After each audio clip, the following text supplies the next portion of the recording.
가기사는 증시 각도기. 2020년은 투자자들에게 굉장히 기억될 한 해가 되지 않을까, 저는 그렇게 생각해 봅니다. 과거 투자자들에게 기억에 남는 해는 어떤 해가 있었을까요? 2007년도, 2008년도, 그러니까 호황과 불황이 있었던 시점, 그리고 99년, 2000년, 그때도 호황과 불황이 있었던 그런 시점이 있었습니다.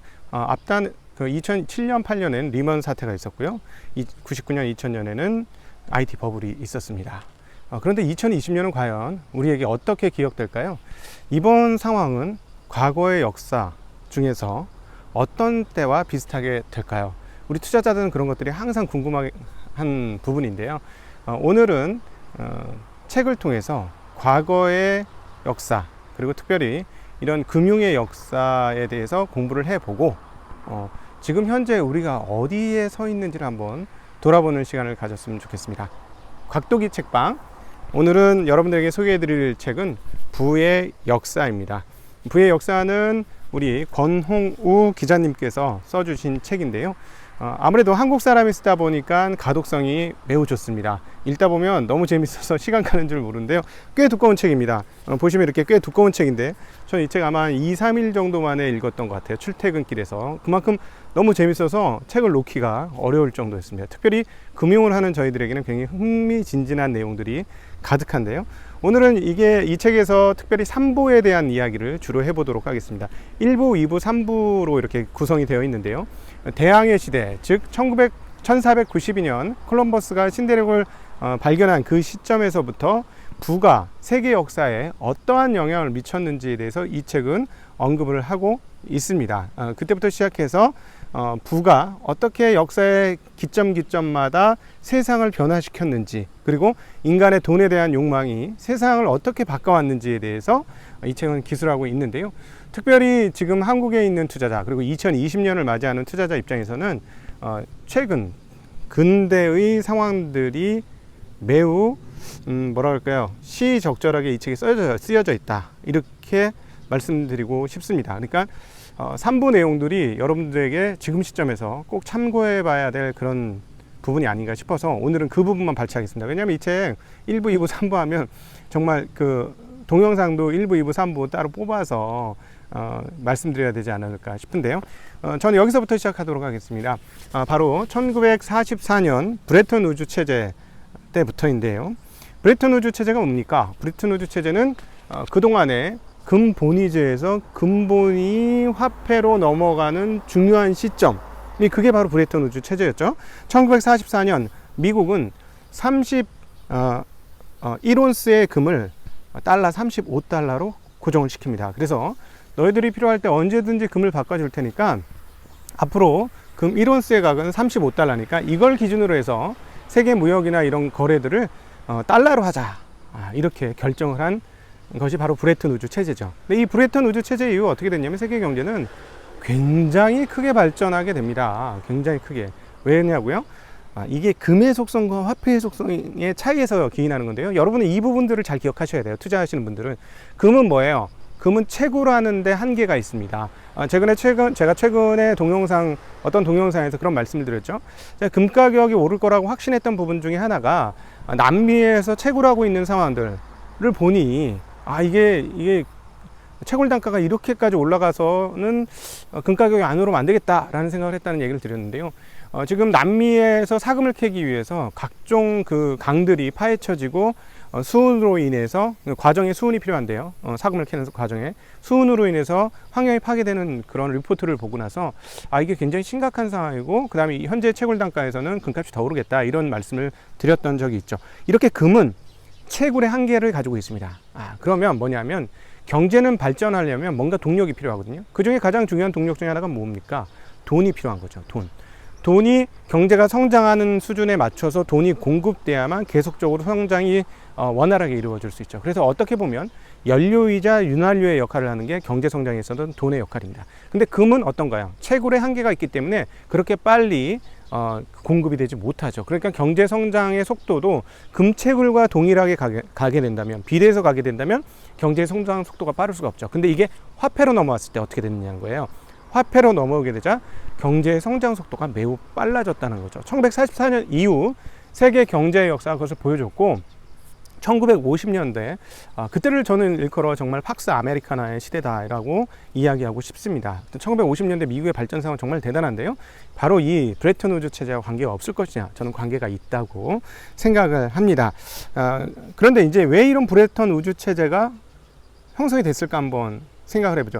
이 책에서는 이 부분에 대해서 1차 세계대전과 2차 세계대전, 이분이 이제 전쟁사에서도 아주 능통하신 분인데요. 그래서 1차 세계대전, 2차 세계대전의 과정 속에서 과연 화폐가 이렇게 미국이 어떻게 자리를 잡게 됐고, 그래서 브레튼 체제가 어떻게 왔는지에 대해서 서술하고 있는데, 이 부분은 제가 약간 콜라보예요. 제 의견을 좀 더 가미해서 좀 더 여러분들이 듣기 쉽게 설명드리도록 하겠습니다. 브레튼 우즈 체제가 왜 이렇게 됐을까요? 쉽게 얘기하면 이거예요. 1차 세계대전을 통해서 유럽 각국이 미국에 너무 많은 빚을 졌고, 2차 세계대전을 통해서도 미국에 너무 많은 빚을 진 거예요. 그렇기 때문에 미국이 이렇게 하자 저렇게 하자라고 했을 때 유럽이 쉽사리 못하겠는데, 불합리한데, 아닌 것 같은데 라고 얘기하기가 굉장히 힘들죠. 사실 1944년 브레튼 우즈 체제할 때 누가 가장 강력하게 반대했나요? 바로 영국의 누구요? 아주 유명한 경제학자죠. 존 메이너드 케인스는 반대했습니다. 그래서 달러로 가면 안 된다. 그래서 방코였죠. 방코로 하는 그냥 화폐를 만들어서 공동화폐로 하자라고 얘기를 했습니다. 그러나 미국이 밀어붙였죠. 미국이 밀어붙였고, 미국은 이로 인해서 팍스 아메리카나를 도달하게 됩니다. 예. 그런데 이렇게 미국이 밀어붙이게 된 것은 어떤 이유라? 엄청나게 많은 채무를 유럽 국가들이 1차 세계대전과 2차 세계대전을 통해서 지고 있었기 때문에 달리 벗어날 방법이 없었다라는 게 저 개인적인 의견입니다. 네. 그래서 이제 사실은 1차 세계대전으로 넘어가서 한번 생각을 해볼 필요가 있는데요. 1차 세계대전을 통해서 미국은 그동안에는 순채무국이었다가 순채권국으로 바뀝니다. 그래서 이것과 연관돼서 또 드릴 말씀이 몇 가지가 있는데, 어떻게 되냐면 1차 세계대전이 끝나자 미국은 유럽에 125억 달러의 채권을 가지게 되죠. 그래서 그것을 돌려받기를 원합니다. 유럽 국가, 영국, 프랑스 이런 국가들이죠. 근데 이게 사실 불행의 굉장한 씨앗이었어요. 그래서 사실은 1차 대전과 2차 대전은 한 묶음이 되는 전쟁이다라고도 볼 수 있어요. 따로따로의 전쟁이 아니라 하나의 전쟁이다. 왜 이렇게 보냐면, 자, 이 1차 대전, 그리고 그 이후의 상황들이 우리 투자자 입장에서는 상당히 중요한 시사하는 대목들이 많습니다. 바로 29년 대공황까지 연결되기 때문인데요. 방금 말씀드렸던 대로 1차 대전이 끝나자 미국은 얼마라 그랬죠? 제가 130억 달러, 125억 달러, 125억 달러의 채무를 받고자 합니다. 그러다 보니까 어떻게 돼요? 그걸 갚아야 되는 프랑스, 영국 같은 경우는 전쟁 배상금을 상당하게 요구하게 되죠. 어디에게? 독일에게. 근데 독일은 그에 앞서서도 300억 달러가 넘는 돈인 약 한 1,400억 마르크를 전쟁 수행하는 데 돈을 썼습니다.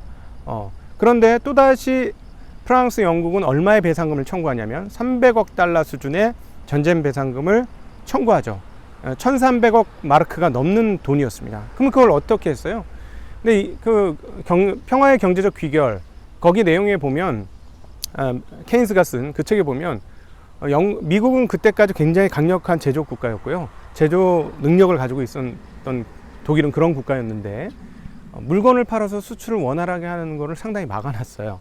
그렇기 때문에, 이거 뭐 어떻게 옴짝달싹 할 수 없는 상황에 독일이 봉착하게 됐죠. 그래도 독일은 어떤 선택을 해요? 화폐를 찍어냅니다.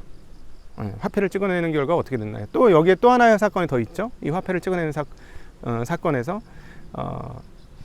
잠깐 딴 얘기인데, 프랑스가 루르 지방, 루르는 유럽 지방에서 가장 석탄이 많이 나는 그런 지역이었습니다. 근데 프랑스는 옛날부터 알사스 로렌 지방을 가지고 있는데, 알사스 로렌은 철광석이 많이 나오는 곳이었어요.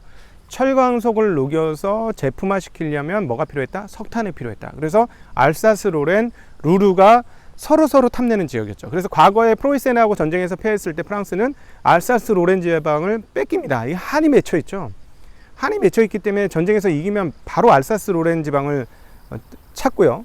다시 옛날 히틀러가 다시 2차 대전에서 프랑스를 점령하면 또 알사스 로렌 뺏고, 뺏고 뺏기는 지역이 바로 여기였고요. 그 루르 지방과 알사스는 하나로 합쳐서 굉장히 중요한 지역이었죠. 그래서 프랑스가 그 루르 지방을 점령해 버립니다. 돈을 제대로 안 갚는다고 해가지고. 그러니까 어떻게 돼요? 독일이 거기에 독일 사람들이 많이 살고 있었는데 독일 사람들이 못 견디겠는 거지. 그래서 막 쉽게 얘기하면 파업, 태업, 막 이런 것들이 뭐 폭동 이런 것들이 일어났겠죠. 그러니까 독일은 어때요? 은근히 좋지 않습니까? 그러니까 거기를 막 지원하기 위해 돈을 더 찍어내죠. 이 결과 어떻게 됩니까? 독일은 하이퍼 인플레이션을 맞이하게 됩니다. 어느 정도의 하이퍼 인플레이션이었느냐? 예. 전쟁 전에 1달러당 마르크의 가치는 4.2 마르크였습니다. 그런데 전쟁이 끝난 18년 이후 전쟁이 끝난 이후 20년에는 30 마르크, 30마르크인가 50마르크. 네, 그런 정도로 바뀌고요. 그 다음에 23년이 되자 4조 2천 마르크로 바뀌게 됩니다. 이게 돈 가치가 1조분의 1로 바뀌어요. 그래서 얼마나 웃기는 에피소드들이 많이 나타나냐면 주정뱅이가 맨날 술을 마셔요. 그래서 그냥 술병을 집에다 쌓아놨어요. 어떤 사람은 또 반대로 굉장히 성실해서 항상 꾸준히 저금을 했어요. 그런데 이 하이퍼 인플레이션 나오고 나니까 어떻게 됐어요? 술주정뱅이가 술을 먹고 쌓아놓은 병값이 열심히 저축했던 사람의 돈보다 훨씬 커졌어요. 이런 일이 있었고요. 또 미국의 한 기자가 독일의 호텔에 묵으면서 식사를 합니다. 식사를 하고 달러로 지불을 해요. 그러니까 어떻게 돼요? 그 다음에 코스가 한 번 더 나옵니다. 왜? 식사하시는 중에 환율이 올라서, 즉 마르크의 환율이 올라서 마르크의 값이 똥값이 돼서 달러로 지불하셨으니 한 번 더 식사를 하실 수 있습니다. 이렇게 된 거예요. 이렇게 놀라운 하이퍼 인플레이션이 독일에서 발생을 하게 됐죠. 다시 잠깐 알사스 로렌 지방 얘기를 하고 또 다시 다음 단계로 넘어가겠습니다. 이 알사스 로렌은 굉장히 중요한데요. 이 알사스 로렌 지방이 향후에 그 2차 대전 후에 어떻게 되냐면 맨날 이 지역 때문에 분쟁을 하는 거잖아요. 독일과 프랑스가 맨날 싸우잖아요. 그러니까 2차 대전 패전 후에 이거 더 이상 싸우고 이러면 안 되겠다라는 생각과 각자들의 이해관계가 도모되면서 자, 이거를 유럽 석탄 철강 공동체로 만들자라고 한 거예요. 네. 그게 이제 그 1951년, 네, 1951년도에 그런 일이 있었고요. 그러니까 그것을 시발점으로 유럽연합이 출범하게 된 거죠. 그 이후에 유럽 경제공동체가 생겼고, 그 이후에 유럽연합까지, 1990년대에 유럽연합까지 이어지는 그런 계기가 됐습니다. 그러니까 51년도에 유럽 석탄 공동체가 만들어졌고, 57년도에 유럽 경제 공동체, 그리고 아시다시피 93년에 유럽연합이 생긴 겁니다. 여기서 또 잠깐 얘기를 드리면 이번에 7,500억 유로의 그 재난지원금을 유럽에서 생성을 하게 되는데, 이거를 가지고 다른 공동의 이제 세금까지 만들어서 공동의 재정처럼 만들려고 하는 거는 요 다음 단계까지 지나간 것이라고 볼 수 있어요. 그래서 유럽 지역에 있어서도 2020년은 지나가 보면 상당히 의미 있고 중요한 한 해가 되지 않을까 하는 생각도 동시에 해보게 됩니다. 어쨌든 독일이 이렇게 하이퍼 인플레이션을 당하면서 부익부 빈익빈이 극심해집니다. 근데 그때쯤 러시아는 어떻게 됐죠? 네, 러시아는 프롤레타리아 혁명을 통해서 공산화되었죠. 공산화되었습니다. 공산화되니까 이렇게 부익부 빈익빈이 심해지면 어떤 일이 벌어지냐면 공산당과 공산주의가 훨씬 더 세게 발응하게 됩니다. 그리고 많은 사람들이 거기에 더 호응하게 되죠. 독일도 예외가 아니었습니다. 그렇게 되었었죠. 자, 그러면 어떻게 할까요? 독일에 누가 불안할까요? 독일의 기업가들이 불안합니다. 그래서 독일의 기업가들은 러시아를 봤고요. 다른 나라들이 공산화돼가는 모습을 보니 이거를 눌러주는 그런 세력이 있었으면 좋겠다라고 희망하게 되죠. 그래서 풍원화가 등장하게 됩니다. 사실상 그렇게 대단한 사람이 아니었다라고 얘기를 많이 하는데 운이 참 좋았고 이렇게 미는 세력이 있었죠. 누가 등장했죠? 네, 2차 대전의 주범 히틀러가 등장하게 됩니다. 히틀러가 등장하면서 유럽의 대권을 거머쥐게 되죠. 그러면서 국가주의가 발흥하게 됩니다. 그래서 사실 1차 대전하고 2차 대전하고 엮여 있었다는 것은 과도한 전쟁 배상금, 그로 인한 독일의 하이퍼 인플레이션, 그로 인한 국가주의의 발현, 그로 인한 2차 세계대전, 이렇게 연결되어 있기 때문에 1차 대전과 2차 대전은 하나의 전쟁이다. 그리고 그 사이는 전간기다. 그러니까 전쟁의 중간에 쉬는 시간이다. 이렇게 이야기가 되죠. 네. 그런데 자, 여기서 우리가 돌아봐야 될 것은 다시 1차 대전 이후의 상황들로 돌아가서 엄청난 전쟁 배상금 300억 달러, 330억 달러가 300억 달러 되는데요.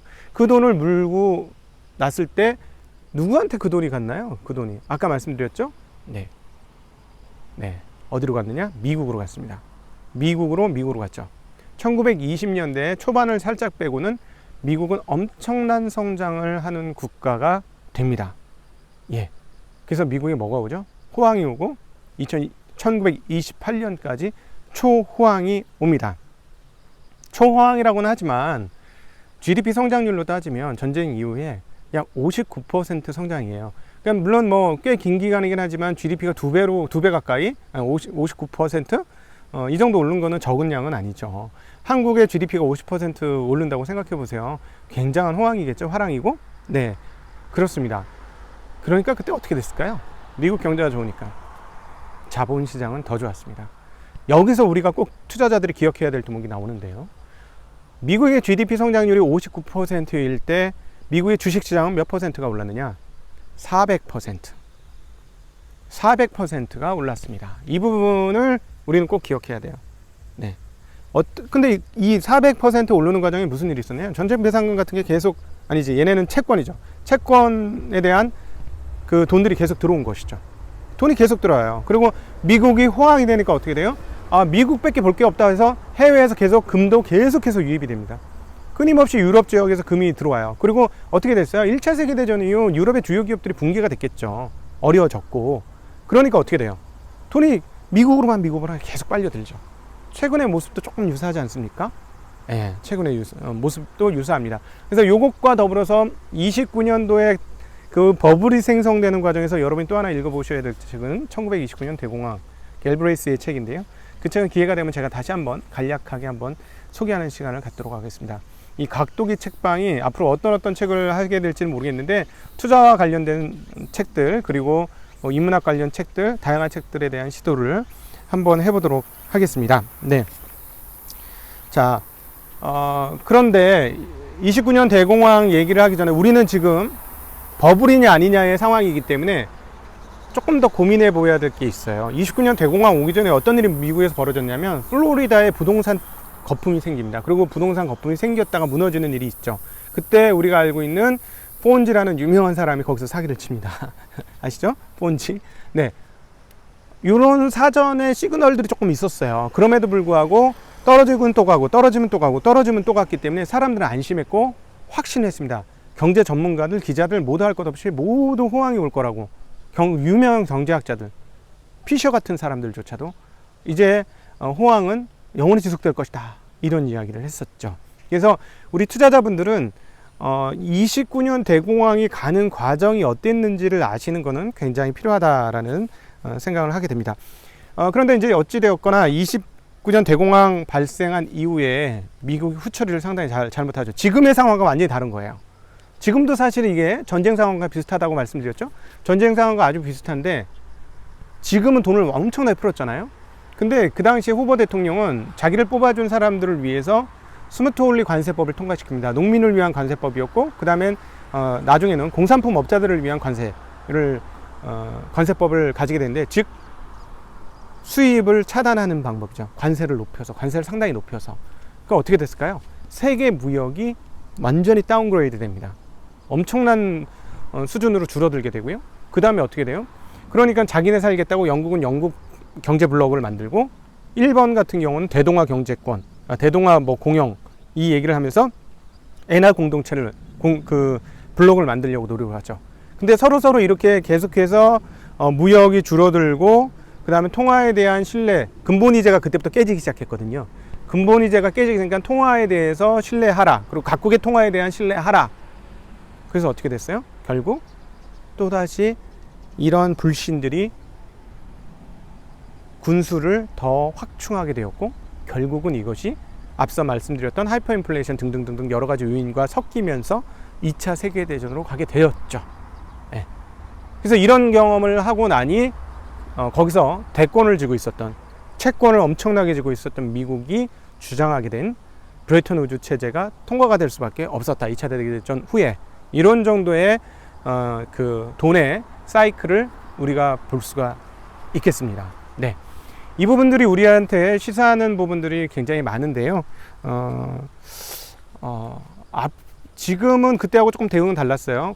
근데 이제 하나 지금 우려되는 게 미국과 중국의 무역 분쟁이 있죠. 이게 심화돼서 서로 간에 불신이 가득하고 이게 따로따로 블록 경제로 넘어가게 되면 우리는 과거에 이런 일이 있었다라는 사실에 대해서 한번 고민을 해봐야 하겠습니다. 네, 그리고 그때하고 조금 대응이 다른 건 돈을 상당히 많이 풀어서 지금 돈으로 인해서 현재의 위기들을 모면하고 있다는 점도 꼭 기억하셔야 될 것 같습니다. 그리고 이제 이 44년의 브레튼 우드 체제는 어떻게 되나요? 71년에 너무나 돈을 많이 찍어낸, 그리고 잘 아시다시피 월남 전쟁, 그 베트남 전쟁에 의해서 베트남 전쟁 때 많이 찍어낸 돈으로 인해서 통화의 신뢰성이 확연하게 떨어지죠. 예, 그러면서 브레튼 우드 체제를 파괴합니다. 금 35달러에 못 주겠다 라고 된 것이죠. 그때부터 어떤 시대가 벌어졌나요? 네, 온전한 화폐의 시대가 시작이 된 겁니다. 그러니까 44년 브레튼 우드 체제는 일종의 하이브리드형 체제였다, 이렇게 볼 수 있어요. 금 본위제에서 탈피하기 위해서 달러가 앞서면서 가장 최강국인 미국이 여러 가지 패권을 앞세워서 자신의 통화 체제로 만들었고, 71년 브레튼 우드 체제 협정이 깨진 이후부터는 확연하게 달러 중심의 시대, 화폐 시대, 종이 화폐의 시대가 열리게 된 겁니다. 종이 화폐의 시대가 열리게 됐으니 누구의 힘이 더 세졌을까요? 저는 당연히 미국의 연방준비제도, 연준, 페드의 힘이 세졌다고 생각합니다. 우리가 페드에 대해서 관심을 가져야 되는 중요한 이유는 지금 경제의 시대가 화폐, 종이 화폐의 시대로 바뀌었기 때문입니다. 이제 디지털 화폐까지도 논의가 되어지고 있는데요. 네, 우리가 투자를 함에 있어서 반드시 배경으로 생각하셔야 될 것은 우리가 지금 살고 있는 시대는 종이 화폐의 시대이다. 그리고 종이 화폐의 헤게모니를 가장 강력하게 갖고 있는 사람, 지역, 단체는 미국과 연준이다. 이런 생각을 꼭 기억하시면서 지금 현재의 투자 시점을 잘 가늠해 보시면 좋을 것 같습니다. 네, 오늘 저는 하이브리드로 설명드렸어요. 권홍우 기자님이 쓰신 부의 역사, 일단 굉장히 재밌습니다. 한번 일독을 꼭 권해드리고요. 이 책과 더불어서 제가 그동안 느껴왔던, 그리고 현재 투자와 연결되는 부분들을 하이브리드로 좀 설명을 해드렸습니다. 네, 오늘도 조금 새로운 시도, 답답한 집에서 벗어나서 비가 안 오기 때문에 좀 벗어나서 야외에서 한번 촬영을 해봤는데 좋은 시도였는지 모르겠네요. 즐거운 시간 되셨기를 빌고 17일 전 몰랐는데, 제가 아재라 잘 몰랐는데 임시공휴일이라고 합니다. 8월 17일 임시공휴일도 건강하고 행복하게 보내시는 여러분 되시기를, 그리고 독이마을 분들 되시기를 빌겠습니다. 자, 인사드리겠습니다. 안녕.